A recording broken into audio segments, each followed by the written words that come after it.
Well,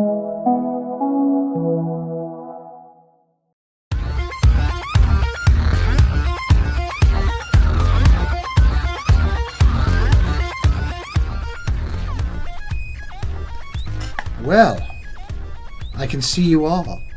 It's like romper room. I can see you, and I can see you, and I can see you, and I'm glad that you're back with us. Welcome back to podcast number 5, brought to you on gamification and mixed reality, brought to you by the Centre for Teaching and Learning at Humber College here in Ontario, Canada.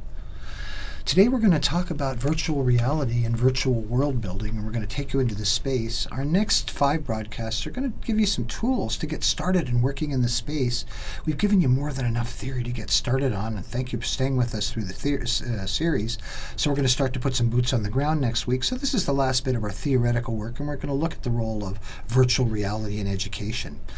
So far we've talked a lot about this idea of the neurochemistry of design, and we've talked about the fact that what you want to do when you build effective games is tap into physiological mechanisms for learning, and something a little more interesting than rote and trying to improve your memory like we started in Ebbinghaus's work in the very early start of the series.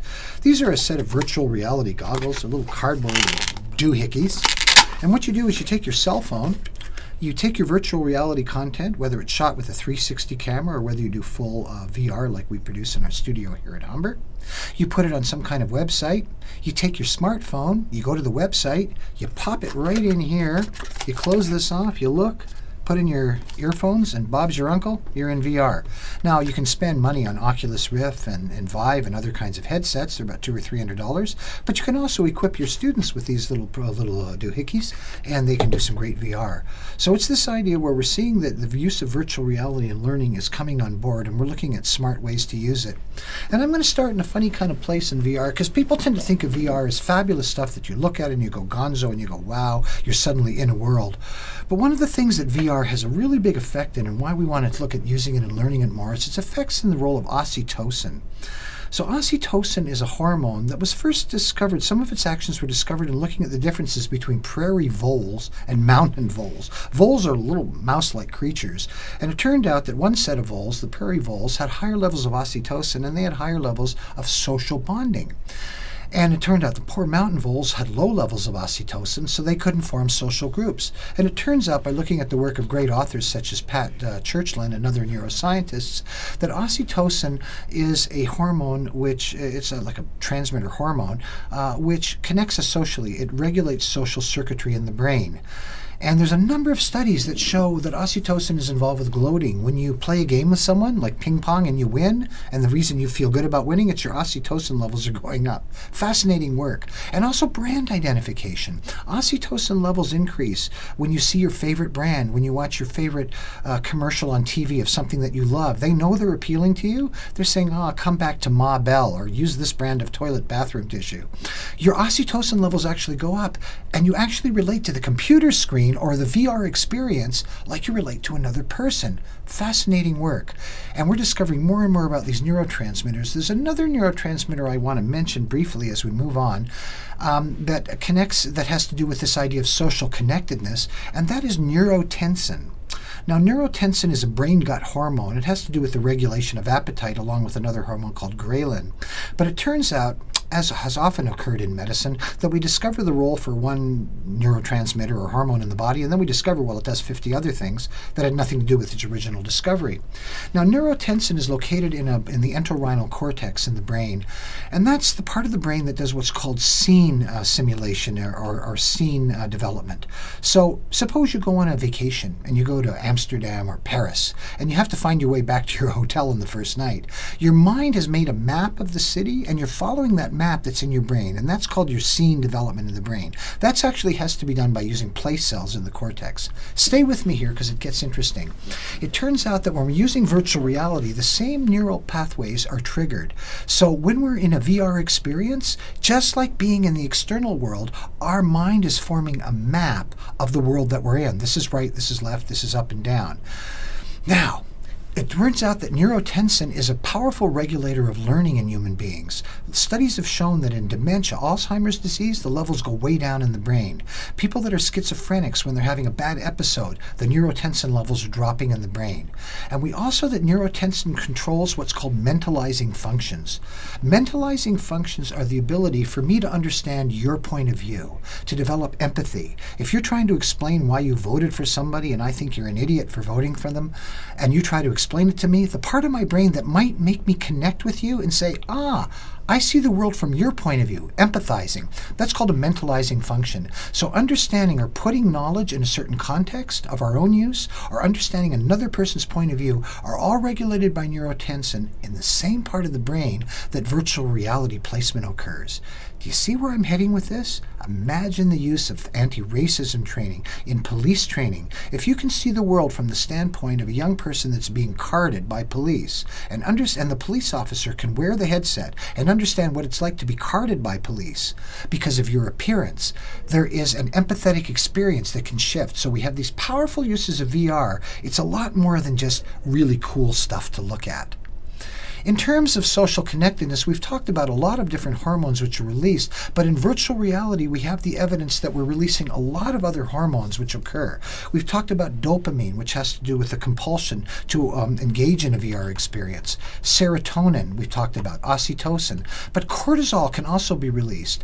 In a VR experience, we can stress you. We can take someone in a police training program and put them through a lot of stress, measure their heart rate, their skin response, their breathing rate, and we can increase their plasma cortisol by stressing them in a VR simulation where, let's say, there's somebody pulling a knife on you and there are 30 kids opening up their phones and streaming it live to YouTube. So now you're a cop trying to figure out what to do with this guy who might kill you and 30 people streaming it with cognitive overload. So we can use virtual reality to produce stressful experiences. We also have some great evidence on things like glucose starvation. This is something that's kind of worth mentioning. You know how it is your students kind of get tired after about 20 minutes of hearing your lecture, even though you're hyped up? I know, I love to lecture. But I've certainly learned from gamification in my studies that after about 10 to 15 minutes, the level of glucose in the brain begins to drop, and that's when we feel fatigue effects.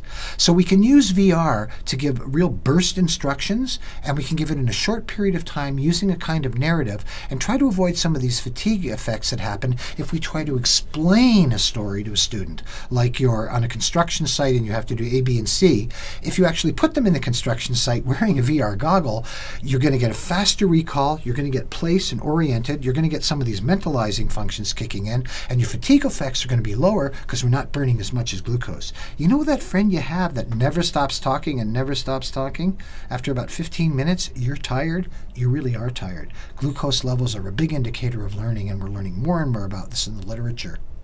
So we've talked about ways to trigger the release of dopamine. So here we talk about the idea that we could use virtual reality to create a pro-social discussion. That is, people in a VR experience talking to each other about what they want to do. We could have dopamine. So we could give all kinds of different titrated levels of difficulty in VR. In our casualty simulations, where we've got you as a paramedic trying to make triage decisions in a subway car after a bomb incident, we can set it for a 45-second timer. So in 45 seconds, you've got to get in there and you've got to identify the number of people that are injured and whether you should treat one right away or wait 20 minutes for another. The other can wait even longer. You have to make these decisions. Now we make a game of it. Next time you go in, you got to do the whole thing in 35 seconds. Can you do it? We change it up each time. Can you do it in 20 seconds? By titrating the reward adjustment using a virtual reality experience, we're able to have students challenge themselves progressively, but also trigger oxytocin release to get them involved in pro-social discussion and working as a team to solve real problems. This allows us to try to build these virtual spaces. We can create safe spaces, community, and agency. These are big words that we can use in VR. Let's talk about safe spaces and psychological safety. You can, for example, produce, as been requested in our research, online play spaces for people with addictions. You can have a place where students, for example, now these would be addicts that could get together and talk in a virtual environment and give each other support, but imagine students being able to repeat a problem again and again where the only consequence was failing in VR, but not in the real world. That is called an online play space, and this is one of the great uses for virtual reality and virtual learning environments. There's been work done with Wii bowling leagues and seniors, where you get together and you use the Wii device to have bowling with your friends, and you might be competing with people across the country. The idea that you can create a virtual bowling alley in your own living room and then invite your friends over so that you can create social connection. And the idea that you could activate discussion boards. You know how dull online discussion board forums can be at times. But if there's a virtual reality experience and people are talking about their experience and what they learned and helping each other and coaching each other through these scenarios, then your discussion boards can become activated as well. So I think what we want to talk about is this idea that we're going to start to combine more and more the idea of presence and game worlds. So again, let's just clarify a couple definitions, and then we'll look at a couple of other defining terms to close off this introductory series of podcasts. Presence refers to the fact that we are face-to-face in a classroom with a real person. So that's called presence-based education. Game worlds are worlds that are created. A game world doesn't even have rules, and it's not about winning. It's just an alternate reality. So you put on a set of VR goggles and you're in some kind of hyper reality state. Maybe you're in an emergency ward, or maybe you're in a construction site, or maybe a bakery. You're in a game world so that you can live in that world. It's how to combine presence with game worlds that interest us both. And our colleague Bill Kripalis at UIoT, who we collaborate with in a number of projects, is looking at the immersive technologies. A virtual learning environment, so that you understand it, is one in which you actually enter those worlds. So you don't have to enter the world through virtual reality in the form of having goggles and using these kind of devices all the time. You can have an analog virtual world. Imagine a card game where you're given different problems with each card. Every time you turn over a card, you're given a problem to solve.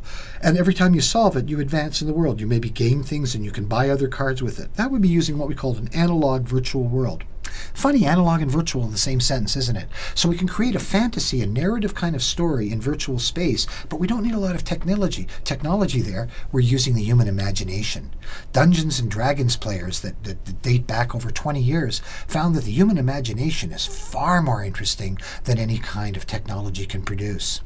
Then you can have what are called on the other level digital virtual worlds, and these digital virtual worlds have the advantage of high scalability. You can reach thousands of people at a time, give you advanced analytics and burst learning and other elements. So we're looking at cost and time and quality as a triad to determine what kind of virtual world you want to produce. We're going to leave you with some definitions moving forward as we enter the second part of our podcast series, in which we're going to talk about how to start using game-based learning in your own classroom. A game world, as we said, is a world without, it's not a game in the sense of winning or losing. It's just an alternate virtual reality you create, whether it's the inside of a business or a sales force or, as we said, construction sites.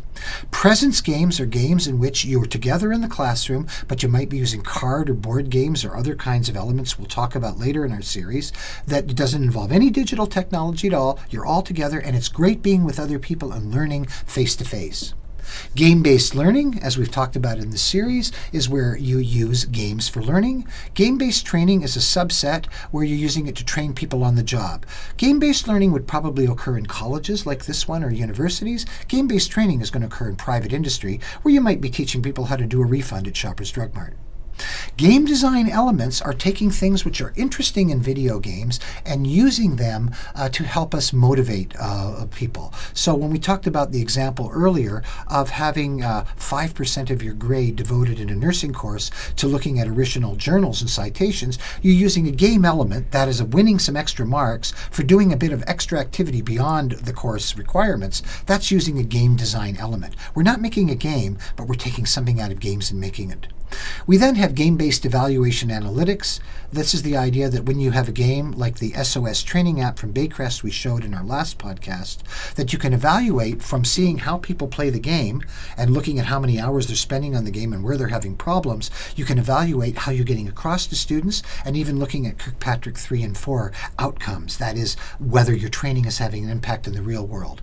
And then finally, we talked about behavioral change gamification, an area of great interest that we're pursuing with our colleagues clinics across Canada and the United States and looking at how we can really make a change in areas like addiction, anti-racism training, other areas of empathy-based training. There's a fantastic organization called gamesforchange.org, and I would urge you to have a look at their website. They produced a fantastic little game called Syrian Journey. And all of us have been hearing about the Syrian refugee crisis now for a number of years. But when in news media, it can all become kind of another story that's flooding you with negative, maybe very painful stories. In this game, you actually play the role of a Syrian refugee, having to make a series of branching decisions as to how to get onto safe land in Europe somehow. And you start with having liquidated your business and your house. You might have $30,000 or $40,000 you were able to put together. Now you got to figure out, do you go by sea or do you go by land? Well, sea is dangerous, but it's half the price. Land is safer. By the time you finish that game, you really understand the plight of a refugee population. So think about virtual reality games and using gamification tactics as an element to help produce changes in behavior. In this case, empathy with people in social plight. So I think we're looking for this. This is a screen capture from a great new fishing game that's available. Those of you that like to cast a line can probably do so from the virtual reality safety of your own home soon. But it's not going to be the same as getting out there with your good dog, Old Yeller, and kind of smelling the fresh air and getting outside. So we have this new paradigm where instead of moving into a hyper-reality state with VR, we're going to have a paradigm of blended presence and digital open-world learning. When we do that, we're going to enter into a state we've probably never seen before, which is a mixture of creative imagination and the real world.